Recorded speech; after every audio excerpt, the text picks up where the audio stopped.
Prinsipnya Nahdlatul Ulama itu dua saja ya. Satu tawassut, dua tasamuh. Ngoten nggih? Satu apa? Satu, dua. Ngomongnya gampang, ketika dipraktekkan rada sulit.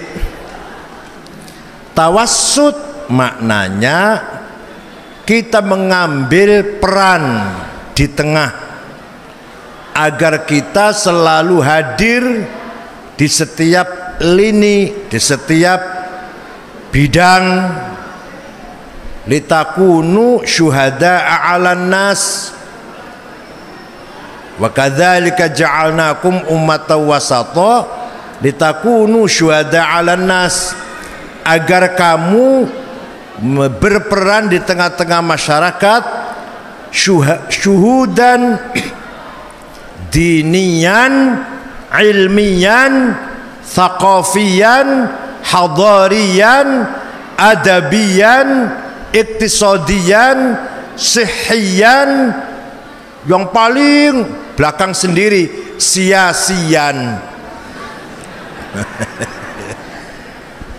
Kita menjadi umat wasaton supaya kita berperan di bidang agama, berperan di bidang akhlak, budaya, pendidikan, ekonomi, kesehatan, kemasyarakatan, paling akhir apa?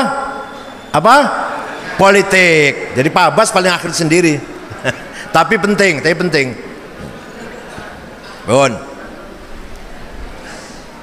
Supaya menjadi tawassut umatan wasaton, syaratnya kudu pinter, kudu cerdas. Lamun goblok beli bisa tawassut. Bisa mung jenggote dawa, nganggo gamis, jidate ireng, Allahu Akbar. Karena goblok nggak bisa berperan. Ilmunya pas-pasan, ngaji beli bisa, maca Quran dalil apa pelendang-pelendong, keluaran pesan kilat 2 minggu. Agar kita berperan tawassut moderat, maka kita harus berilmu. Ngoten nggih? Oleh karena itu nomor siji kewajibannya kita Nahdlatul Ulama adalah meningkatkan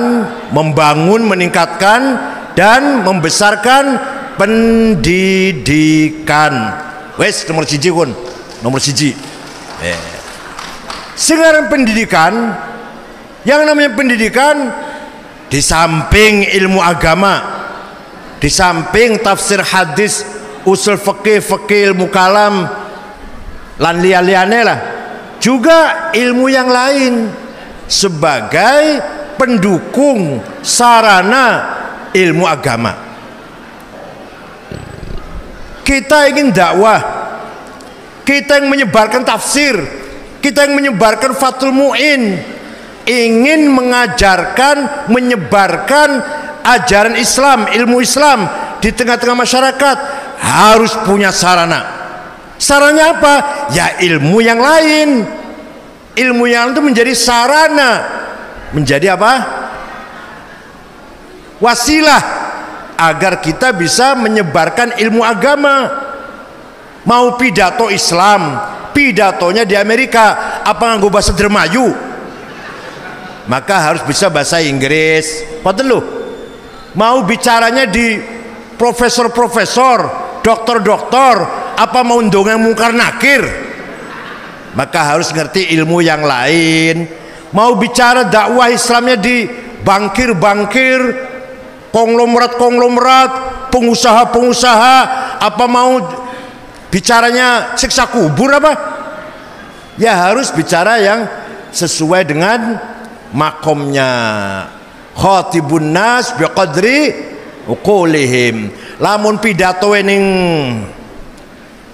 dia paling kidul apa? Paling kidul ya? Widasari ngidul apa? Paling kidul mana kah? Nama kulon lor. Arahan mana kah? bangong, apa? Pranggong.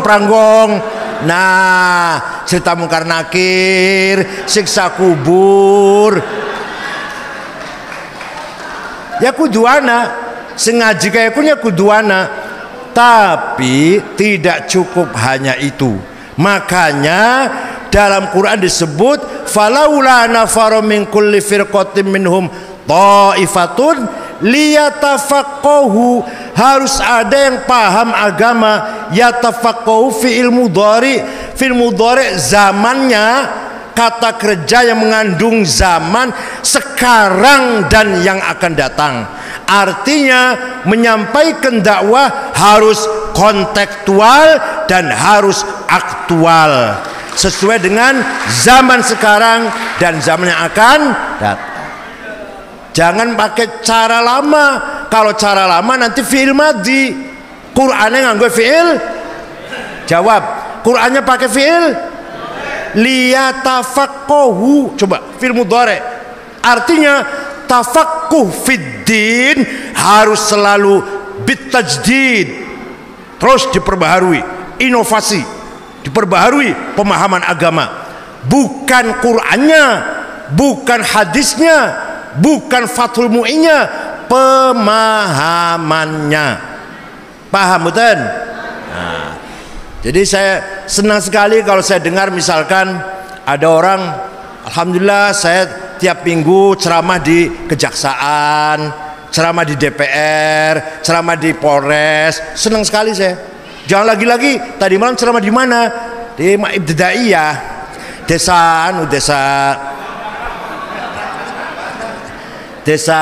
Arahan.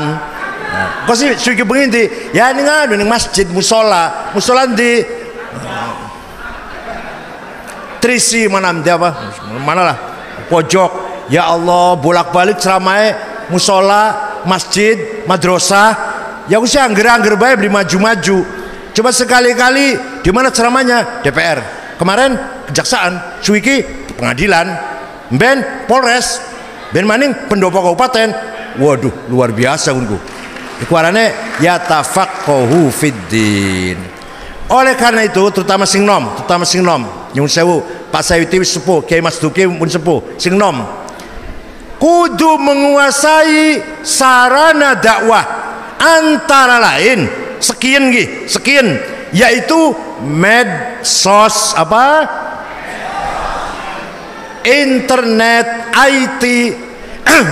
Ud'u ila sabili rabbika bil hikmah. Dakwahlah kamu sekalian kepada manusia, diajak menuju jalannya Allah bil hikmati ay bil medsos, bil hikmah wal mau'izatil hasanah bil Google, bil YouTube, wajadilhum bil internet. Ayo, kalau kita nggak menguasai itu kalah, kalau kita nggak ngerti itu gagal. Tiap hari saya dijelek-jelekin di internet, tiap hari kiai-kiai NU dijelekin, NU dijelek-jelekin, Wahabi menggunakan internet. Kalau kitanya nggak bisa balas dengan internet lagi, ya sudah, kalah kita. Ingin menang, kita harus menguasai teknologi itu. Harus ada komputerisasi. Dah, ya, sing tuan dongak nang bela tuan sekin garis sing nom. Sing tuan dongak nang bagian tuan dongak nang bun. Sing nom harus menguasai itu semua. Google harus dikuasai, YouTube harus dikuasai. Bila perlu kita pegang viralnya, kita mengisi kontennya itu YouTube, kita mengisi kontennya itu medsos. Ya, alhamdulillah ya, beberapa ceramah saya ada di YouTube. Ceramahnya Muh ya ada, Mbah Mun, ya itu lumayan lah. Tapi harus lebih meningkat lagi, lebih bagus lagi. Wes, toli kitanya juga harus siap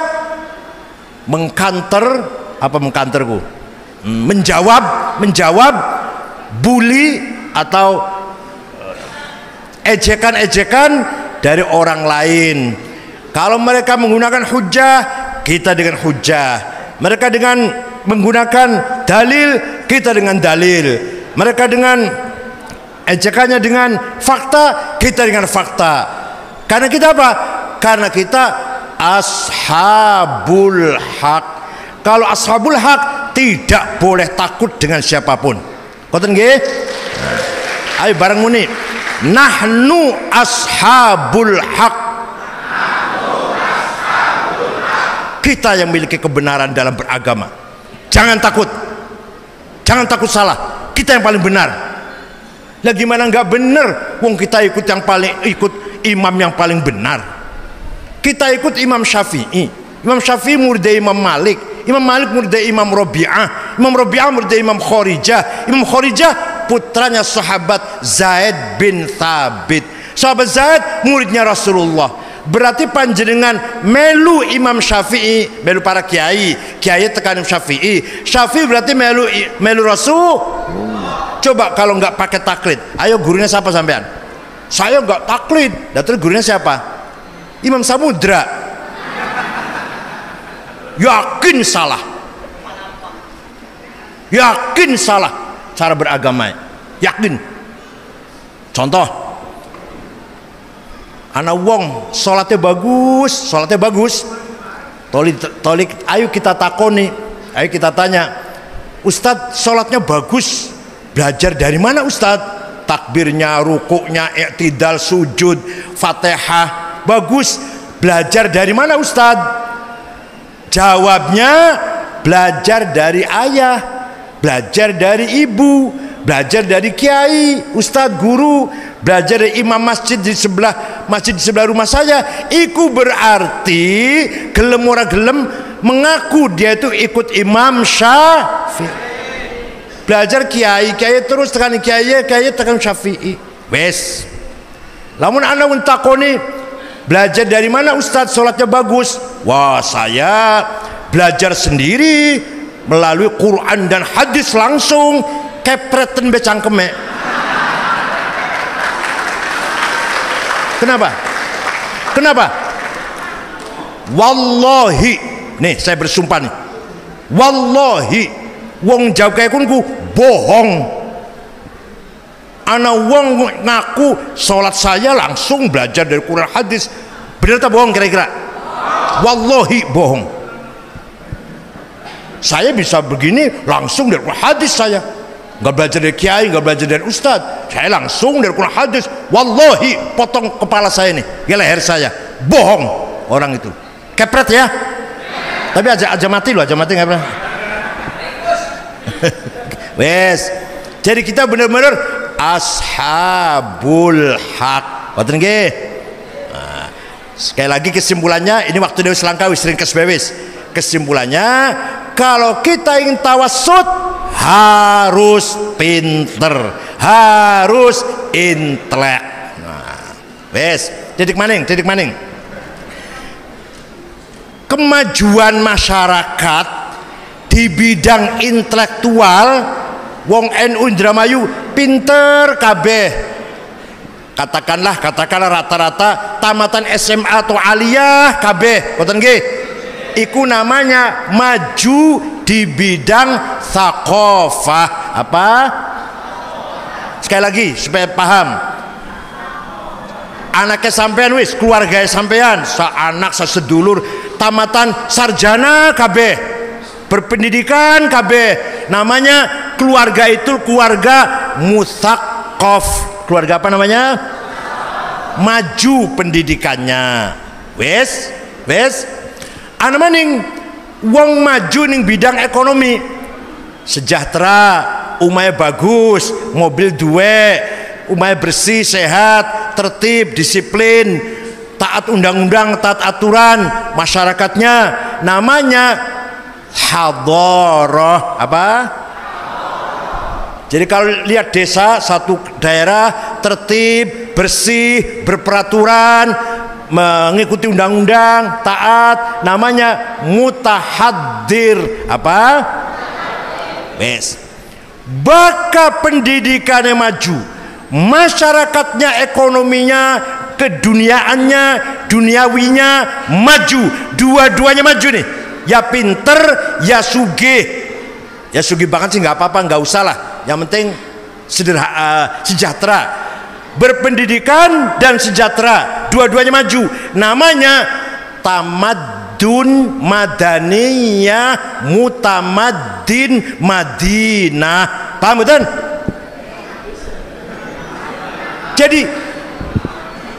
Jadi kalau kita lihat masyarakat maju pendidikannya, maju ekonominya, maju akhlaknya, mulia akhlaknya, maju bidang ekonominya, kesehatannya, duniawinya, namanya masyarakat yang mutamaddin. Apa? Indramayu namanya Madinah. Apa? Yes, paham. Terus senang. Bakawis dadi Madinah. Kalau jadi Madinah ini sudah meningkat, bukan hanya kewargaagamaan, itu paham beliau loh.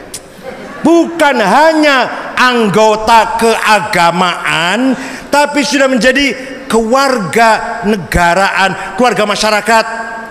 Bahasa Arabnya muwatonah, bukan mutadayyinah, tapi sudah muwatonah. Apa artinya? Nanti di masyarakat itu, di kota, di Indramayu ini orang NU-nya contohnya lah, Indramayu contohnya misalkan ini sudah menjadi muwatin mutamaddin. Apa artinya? Adil, sejahtera, tidak pandang bulu agamanya apa. Rongnang. Ana wong salah ketangkep lagi mengedarkan narkoba, sabu-sabu, bareng dicekel pengurus NU misalkan, dihukum betul? Hukum. Ana wong bener nih, Cina Kristen dibelani betul? Nah, itu namanya muwatonah. Namanya muwatonah, citizenship namanya, civilize, bukan lagi agama. Tidak pandang bulu agamanya apa, sukunya apa. Nah, seperti ini. Tadi contohnya terlalu cepat ke agama. Coba alon-alon. Contohnya alon-alon.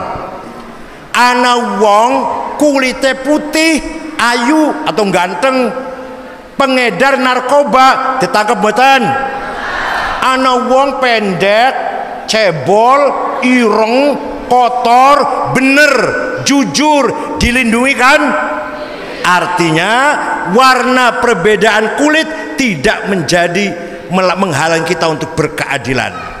Ana wong bahasa Madura, yang satu Sunda atau satu lagi bahasa Batak.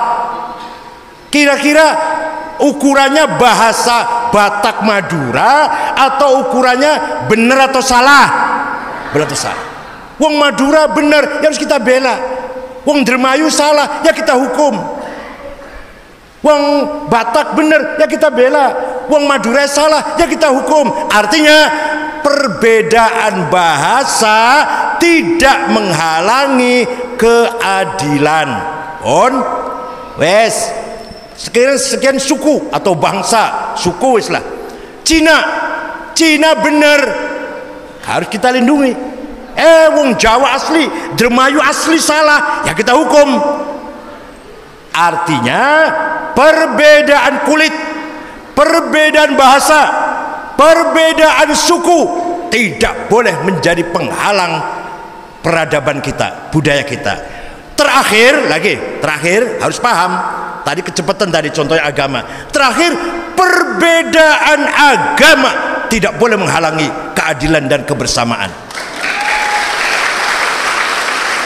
Ana wong bener Kristen tukaran karo wong salah, sing salah Pak Haji pindo manu haji pindo maning. Siji melu Nahdiyah, siji melu Nahdhah. Tapi ketangkep ngedar nang sabu-sabu. Ditangkap betul?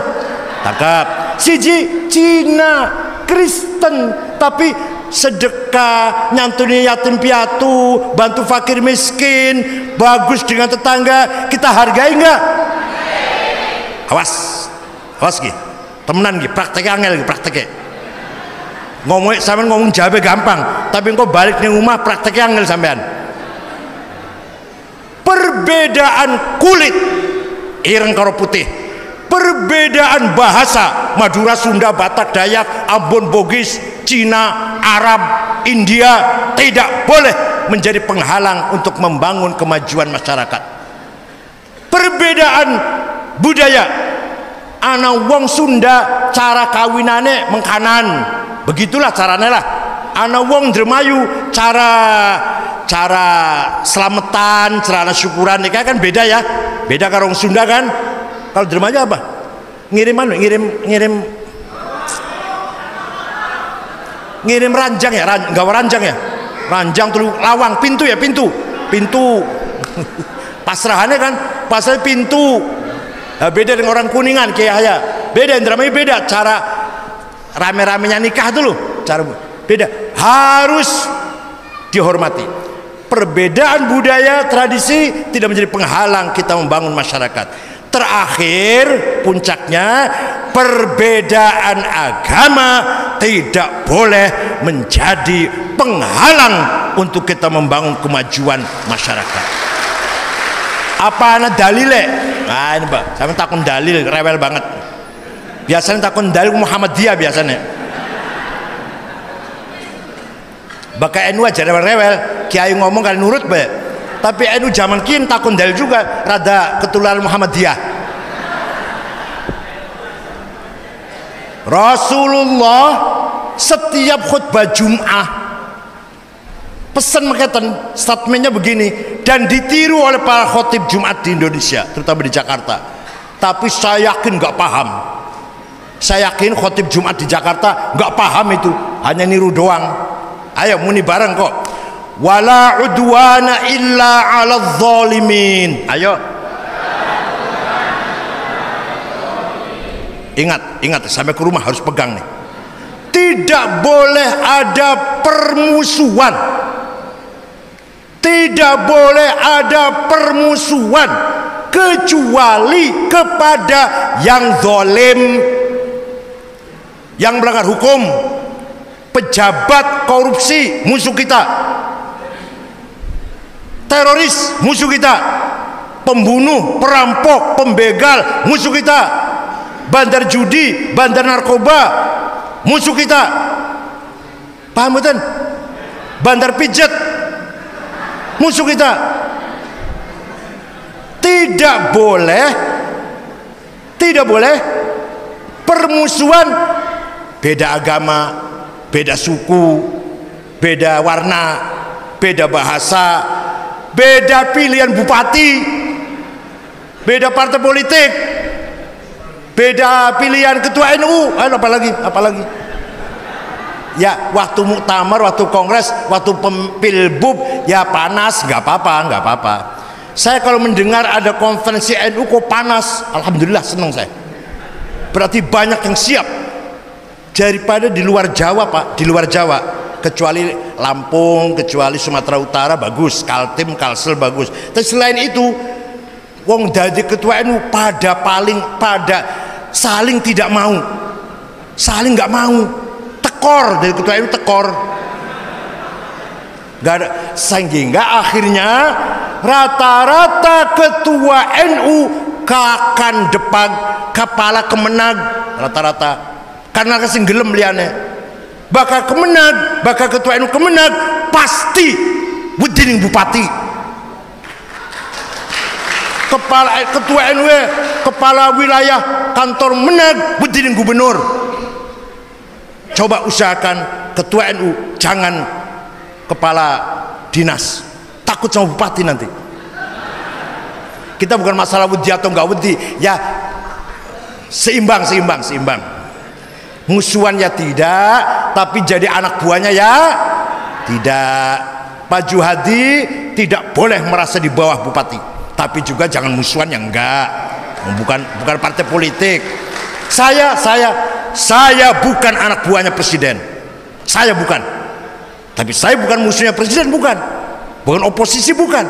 tapi saya bukan anak buahnya. Sebagai rakyat, ya, sebagai rakyat saya rakyatnya presiden.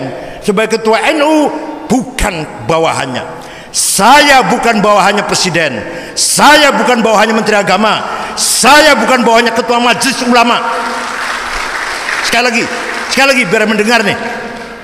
Pak Juhadi bukan bawahannya ketua majelis ulama, bukan bawahannya Kemenag, bukan bawahannya bupati. Saya bukan bawahannya ketua majelis ulama, bukan bawahannya menteri agama, bukan bawahannya presiden. Saya mitranya pemerintah sebagai kekuatan civil society yang akan menjaga keutuhan dan keselamatan bangsa, bukan kekuatan politik. Paham betul? Ya, bupati ada ngupai, belum ngupai berapa apa. Lagi saya usahakan, saya lagi berusaha, insya Allah mudah-mudahan mulai tahun depan ada anggaran APBN NU ini. Saya ajukan, ya, mudah-mudahan. Nanti ke bawah, nanti sampai ke bawah, nanti akan ada anggaran resmi ada APBD-nya nanti cabang itu. Karena kita antara lain kita punya hari nasional, yaitu hari santri. Hari santri hari nasional, maka ketika akan mengadakan rame-rame hari santri, biayanya harus dari negara, bukan, kan itu hari nasional, bukan harinya masyarakat, bukan hari nasional resmi, maka biayanya harus pemerintah, malah yang mengadakan harus pemerintah yang ada hari santri nanti, peringatannya itu, maka harus ada anggaran. Begitu pula nanti masalah-masalah yang lain. Ini saya nggak bicara politik dulu ya. Maaf, bukan bicara politik, bukan. Saya bukan bawahannya presiden. Itu bukan masalah politik. Nggak ngomong gitu, bukan masalah politik, bukan.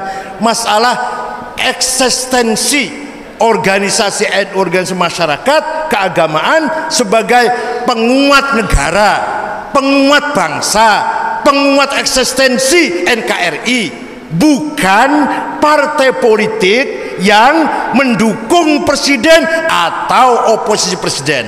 Paham betul? Jangan salah paham ya, aja salah paham ya. Balik maning nggih. Saya ketua NU, bukan ketua partai politik. Maka saya bukan pendukungnya presiden, bukan oposisinya presiden. Tapi saya sebagai kekuatan civil society, kekuatan madaniyah, kekuatan sipil masyarakat, sebagai mitra pemerintah dalam rangka menjaga mengawal keutuhan NKRI dan keutuhan Indonesia. Siapapun yang akan merongrong, menggerogoti, mengganggu NKRI, NU di depan harus melawan orang itu, walaupun mereka dengan atas nama Islam. Saya juga heran akhir-akhir ini, saya heran sekali. Isun bingung akhir-akhir sekarang. Dulu para habib, para orang Arab Cirebon, adol kitab, tasbih, ngawangi, nganggo sarung, gimana? Ningali mangga. Panjunan, gimana? Pasuketan, Panjunan, Tamimi, ada toko-toko Arab dulu nganggo sarung. Arab Tegal, Arab Pekalongan, sarung. Sekian sing dudu Arab, pesek, ireng pesek, nganggo gamis, masya Allah. Bengen sing Arab nganggo sarung. Dulu orang Arab pakainya sarung yang di sini nih. Lihat toko Arab di Cirebon atau Aibmu lah, Aibmu, Habib Aibmu tuh sarung. Atau Tegal Pekalongan tuh toko-toko Arab, malah jualannya sarung kok, jualnya sarung malah. Itu toko Cianjur Cirebon tuh, dulu ayah saya langganan di situ, toko Cianjur Cirebon. Baisa namanya, Baisa. Tamimi toko kitab, Minyak Wangi sarung. Sekarang dudu Arab wong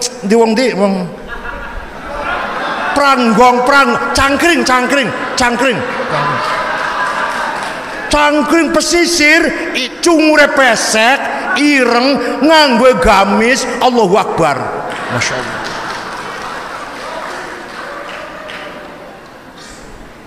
Bon, jadi sekali lagi tawassut harus pinter. Kedua, tasamuh. Apa tasamuh? Toleran. Tasa NU 2, tawassut dan tasamuh. Tawassut syaratnya kudu berilmu. Kalau tasamuh syaratnya harus berakhlak. Ayo, wong bakat toleran, pemaaf, menghargai perbedaan, tolong menolong, ana wong salah dimaafkan, beda agama dihormati, beda suku dihormati, beda partai, beda pilihan bupati. Karo tangga kakang adi, pilihan bupatinya beda, pilihan partainya beda, tapi tetap akur. Itu namanya tasamuh, toleran. Apa? Syaratnya harus berakhlakul karimah. Kalau nggak berakhlak nggak mungkin tasamuh. Kalau nggak berakhlak tidak mungkin tasamuh. Kanjeng Nabi, dalil apal kabeh, masya Allah, dalilnya luar biasa. Tapi kadang-kadang sing dalil dia cembung lah kok dibeli. Innama, terus nang. Innama liutammima. Tidak sekali-kali aku diutus kecuali untuk membangun akhlakul karimah. Rasulullah seperti apa akhlaknya? Ringkas cerita, tahun 8 Hijriah bulan Ramadan, Rasulullah dengan pasukan Islam sekitar 15.000 orang masuk kota Mekah yang dulunya mengusir, mencaci maki, bahkan membunuh. Apa? Ada sebagian orang mengatakan al-yaum yaumul malhamah, hari ini hari balas dendam. Yang dulu bunuh kita bunuh lagi, yang dulu nempelan kita tempelangi lagi. Rasul melarang, jangan. Al-yaum yaumul marhamah, hari ini hari kasih sayang, hari saling merahmati, saling menyayangi. Apa kata Rasulullah? Semua penduduk Mekah saya maafkan semua. Semua penduduk Mekah yang dulu menyakiti, alhamdulillah sejarahnya kayak apa? Udah tahulah sejarahnya Rasulullah disakiti orang Mekah kan? Saya maafkan semua. Begitu Rasulullah memaafkan orang Mekah, wa ra'aitan nasa yadkhuluna fi la afwan, berbondong-bondong masuk Islam tanpa diajak, ayo Islam, enggak. Rasul tanpa ayo Islam, enggak. Hanya saya maafkan semua, masuk Islam semua baru langsung. Ya Allah, ini namanya tasamuh, berakhlakul. Fabima rahmatin minallahi linta lahum walau kunta faddan ghalidhal qalbi lan faddu min hawlik fa'fu anhum wastaghfir lahum washawirhum fil amr fa idza azamta fatawakkal 'ala Allah innallaha yuhibbul mutawakkilin. Karena akhlakmu yang santun, karena akhlakmu yang ramah Muhammad, mereka berbondong-bondong masuk Islam. Seandainya kamu sombong, kasar, congkak, gawa pentung, ngalor ngidul Rasulullah nggak pentung, seumpama Rasulullah ngalor ngidul nggak pentung, lan faddu min haulik, pasti mereka lari meninggalkan kamu Muhammad. Hanya karena Rasulullah ramah, santun, memaafkan, orang Mekah semua masuk Islam. Masya Allah. Kayak Wali Songo hanya mengislamkan orang Indonesia ini hanya 50 tahun. Pira sebelumnya sudah ada Islam, sudah, tapi sedikit. Paling di pelabuhan orang-orang Cina Islam, pedagang Arab, pedagang Persia, pedalaman masih belum Islam, belum. Begitu Wali Songo, apa dakwanya? Gimana dakwanya? Orang Jawa, orang kecil, Brahma, Satria, Sudra, Varia. Brahma paling mulia, nomor 2 Satria, penguasa raja, ketiga rakyat kecil, Sudra yang paling gembel, Varia. Sudra dan Varia tidak boleh menggunakan kata ingsun raja, ingsun raja, wong cilik boleh, ala Indramayu nggak boleh, model sampean nggak boleh ngomong ingsun raja itu. Kiai Wali Songo datang, nawaitul wudu'a, nawaitu niat sopo, usolli niat sholat sopo. Masya Allah, seumur-umur saya baru boleh mengatakan ingsun setelah masuk Islam. Kalau nggak masuk Islam nggak mungkin boleh mengatakan ingsun. Ingsun tuh raja. Kalau kita ini kawulo, sampean dalem. Apa sampean dalem? Sampean dalem apa artinya? Debu yang ada di kakimu. Jadi kita kalau ngomong sama raja, sampean dalem, itu artinya saya ini adalah debu kakimu, debu sikilmu. Nggak boleh ngomong ingsun. Ingsun raja. Indramayu nggak boleh. Islam mengajarkan nawaitul wudu'a, niat sopo, ngambil air wudu, usolli niat sholat sopo. Masya Allah, seumur-umur baru boleh mengatakan ingsun. Akhirnya orang Jawa berbondong-bondong masuk 50 tahun tanpa peperangan, tanpa berdarah-darah, tanpa senjata, tanpa kekerasan. Orang Jawa ra'aitan nas yadkhuluna fi dinillahi afwaja. Lihat orang Jawa masuk Islam semua. Kerajaan Majapahit ditinggal oleh rakyatnya. Kenapa? Karena kalau ikut Demak dipanggil santri. Kalau tetap Majapahit, ikut Majapahit bukan santri. Kalau ikut Demak, ikut Raden Fatah disebut apa? Apa santriku? Santri artinya bersih, akhlaknya mulia, budi pekertinya luhur, kalau janji tepat, nggak pernah bohong, nggak pernah nipu, nggak pernah merugikan orang lain. Santri bengen. Tapi kalau nggak ikut Demak, duduk santri abangan, gitu ya, abangan, kejawen. Akhirnya berbondong-bondong. Nama santri itu baik. Nama santri nama bergengsi, nama bergengsi. Akhirnya ikut Demak masuk Islam supaya dipanggil santri. Ada orang sesajen, nasi sekepel. Kiai tahu apa itu sesajen Kiai? Untuk apa? Mengusir roh jahat, berkayangan dedemit dulu Pontianak, babi ngepet, sudah zaman mark-mark lah. Kata kiainya, kalau supaya larinya cepat, potong kambing 1, masak beras 15 kilo. Oh gitu Kiai, potong kambing 1, jadi gulai 30 piring, jadi nasi 30 piring. Lapor Kiai, sudah siap. Ditaruh di pojok mana Kiai? Sudah siap 30. Bukan ditaruh di pojok, dimakan oleh fakir miskin, oleh yatim piatu, tetangga, teman. Sebelum makan baca doa dulu, minta pada Tuhan agar supaya kamu selamat, istrimu selamat, anakmu selamat, hartamu, kerjaanmu selamat, hidupmu, matimu. Maka namanya bukan sesajen, tapi Masya Allah, Kiai itu, ya Allah, pinter ya Kiai. Gak terus kayak Habib Rizik. Apa ini? Sesajen, tendang, bid'ah, musyrik. Wah, lari itu. Gak jadi masuk Islam itu. Tapi Kiai juga Kiai, Masya Allah. Setelah itu terkenal selamatan, bukan sesajen. Coba. Tapi anu Kiai, kula sesajennya teteplah selamatan ya ongko, ya sebagian wis selamatan iya dalah segas sekepel ning pojok jembatan ya sebagian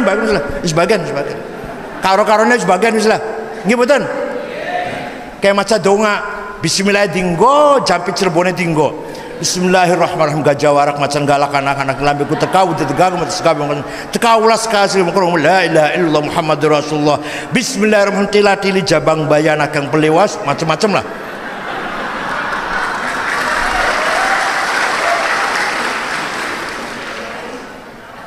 Gak apa-apa, dua-duanya dipakai. Ini caranya dakwah Kiai-Kiai Wali Songo 50 tahun 1400 sampai 1500, 1450 sampai 1500 Islam semua. Majapahit hilang. Kemana hilangnya? Apa dibom? Enggak. Hilang sirno kertaneng bumi, hilang karpe dewe, hilang dengan sendirinya. Ilmunya kemana? Ilmunya orang Majapahit yang sakti, yang bisa terbang, bisa menghilang, kemana? Surodiro Joyo Ningrat Lebur Dening Pangastuti. Kejayaan kehebatan orang Majapahit kalah oleh doanya santri. Santri dulu, kalau santri sekarang doanya drobos. Yang dibaca sama, bilangannya sama, paham betul? Paham betul? Bacanya sama, pingpira sama, puasanya sama. Kadang-kadang puasa mung kalau kiai dulu mustajab, kalau kiai sekarang drobos. Sebabnya apa? Keseringan bikin proposal. Sebabnya nih, nanti di akhirat waktu Isra Mi'raj kita menang beli guyon. Dikira guyon apa beli guyon ki? Kanjeng Nabi waktu Mi'raj ada orang gagah tinggi besar, mukanya nggak ada dagingnya, mukanya nggak ada dagingnya. Kanjeng Nabi takon kalau malaikat Jibril, siapa itu Jibril? Ana wong gagah dur tapi langka dagingnya, mukanya nggak ada dagingnya. Oh, niku umat panjenengan yang rajin bikin proposal. Temenan, yang rajin minta-minta, wes. Bahasanya itu umat panjenengan yang rajin, suka minta-minta, ngemis-ngemis, mangke bangun dari kuburan nggak ada dagingnya mukanya. Bagian bu, kan bagian. Makanya jangan bikin proposal. Tenang, beli guyonan beli. Oleh karena itu, sekali lagi kesimpulannya, mari kita bangun masyarakat NU yang apa? Ayo masyarakat, lupa sudah. Apa? Mutamaddin. Apa? Maju di bidang pendidikan namanya mutsaqaf, maju di bidang kehidupan namanya hadarah mutahaddir. Dua-duanya maju namanya mutamaddin. Ada orang pinter tapi melarat, umai bocor, WCB hari buang neng kali lah, nggak punya WC, buangnya di sungai, mandinya di sungai. Kalau dia pinter, itu namanya mutsaqaf ghairu mutahaddir. Ada orang kaya, mobil bagus, rumah bagus, tapi buta huruf, namanya mutahaddir ghairu mutsaqaf. Paham betul? Paham betul? Lah sampean potongannya beriman? Potongan sampai tak deleng lagi, ghairu mutsaqaf wa ghairu mutahaddir. Pinter beli, sugi beli, potongan misalnya. Potongannya lagi. Pinter tapi amburadul, kehidupannya masih amburadul, mutsaqaf, ghairu mutahaddir. Sugi, buta huruf. Kayak orang Saudi tuh kaya-kaya tuh, tapi buta huruf itu. Yang punya rumah sakit apa? Bashirahil di Jeddah, rumah besar, dokternya dari Jerman, dokternya. Tapi kalau tanda tangan pakai cincin, belum bisa tanda tangan, buta huruf. Itu namanya mutahaddir ghairu mutsaqaf. Ada orang pinter-pinter tapi amburadul kayak orang Mesir. Orang Mesir dokter Mesir itu, Kairo itu dokter, tapi miskin, amburadul, kotor, semrawut kotanya, mutsaqaf ghairu mutahaddir. Nah, dua-duanya maju. Singapura, New Zealand, Australia, Finlandia, Swedia, Belgia, Denmark, dua-duanya itu namanya mutamaddin. Apa namanya? Indramayu.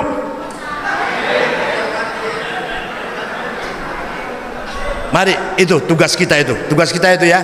Oleh karena itu sekali lagi selamat kepada cabang NU Indramayu, Kiai Syarif dan Pak Juhadi. Insyaallah bismillah ala barakatillah wa tawakkalna ala Allah, menjalankan program-program keorganisasian, yaitu keagamaan, dakwah, pendidikan dan kemasyarakatan, ekonomi dan seterusnya. Alhamdulillah, insyaallah Wika Wijaya Karya siap membangunkan rumah sakit asal ada lahannya. Engko wis 30 tahun nembe ke NU. Selama 30 tahun NU kebagian titik oleh dia bakal wis 30 tahun 100% dah ke NU. Mangga bukan kira sana lahannya minimal 5 hektar, minimal 5 hektar dibawa rumah sakit, yang bangun Wijaya Karya yang membangunkan. Nanti kerjasama ya setiap bulan NU boleh dikit-dikit. Kalau udah 30 tahun miliknya NU 100%. 100% milik NU bagus 30 tahun. Yang menangi beli kula sebagian sudah mati kula mati kuno. Tapi insyaallah akan dibangun. Yang sudah ditengok, yang sudah ditinjau sudah 7 tempat, Cirebon, Kendal, mana lagi lah, sudah ada 7 tempat sudah ditinjau oleh Wika, dan insyaallah akan segera kita bangun rumah sakit NU, tapi namanya NU tapi nanti dak ke NU ba'da thalathina sanah. Ya nggak apa-apa. Ya, ana maning wonten malih dana dari Menteri Keuangan 1,5 triliun, tapi harus betul-betul nggak boleh hilang, betul-betul dikelola, ada laporannya. Kalau itu baik, kita mampu mengembangkan, akan ditambah lagi katanya. Sekarang 1,5 triliun dulu dicoba katanya. Ya wong kintu orang kecil terus tukang bakso, es, warung rujak, tambal sepeda ontel, itu akan dibantu itu. Tapi syaratnya ada tanggung jawabnya, jangan sampai ada yang bocor. Kalau itu selamat, bisa kita kembalikan dengan baik, bisa kita bayarkan kembali 1,5 triliun, nggak kurang, nggak ada bunganya, nggak apa-apa, ditambah lagi, enggak. Alhamdulillah, insyaallah. Jadi nggak main-main. Dan harus tangani oleh yang profesional, tidak boleh kiai yang nanganin. Kalau kiai engkau jadi musola, kalau kiai ini duitnya kiai ini jadi keramik tuh, tongonan keramik duitnya. Kangge usaha kiai itu tukang keramik. Jadi yang lola dana jangan yang kiai, tapi betul-betul ahli, pelaku bisnis, pelaku usaha harus dikoordinasikan. Ada 50 orang tukang es, 50 orang tukang rujak, 50 orang tukang tambal sepeda. Ayo koordinir, siapa ketua? Kira-kira uangnya jalan. Yang koordinir ketua ki kudu betul-betul ahli mengelola duit. Ajaro isyuriyah, engkau entong go istighosa duitnya.